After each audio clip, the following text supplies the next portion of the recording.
I think really useful place to start then. Try to define what we mean by this agentic future, these AI agents.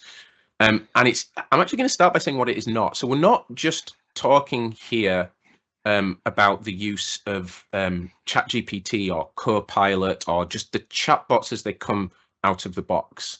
We're talking about these recent developments where we're able to take those systems or systems like them and then do something further with them, begin to specialize them, begin to tailor them.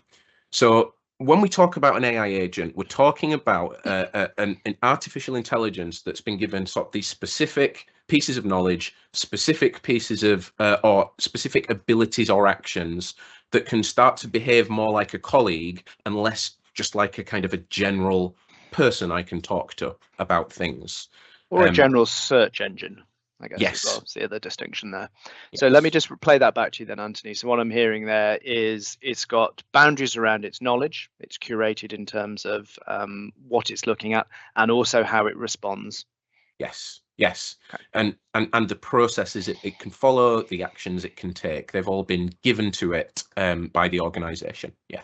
Which is interesting. So I don't know if you can see that definition I've just popped in the chat. That was actually generated by Copilot on my other screen. It's an interesting, slightly broader terminology in that definition, talking about autonomy, which is an interesting thing to consider. And I think you start straying into that territory and you start thinking about that concept of fear I was talking about. Yeah, we Dennis and I talked a lot, didn't we, about this word autonomy. And I think for now, more comfortable talking about proactivity. So the ability for this agent to intervene, for it to be proactive rather than reactive. True autonomy, in a sense, it has a big it depends alongside it. But yes, certainly much more proactive and just active in general in our processes.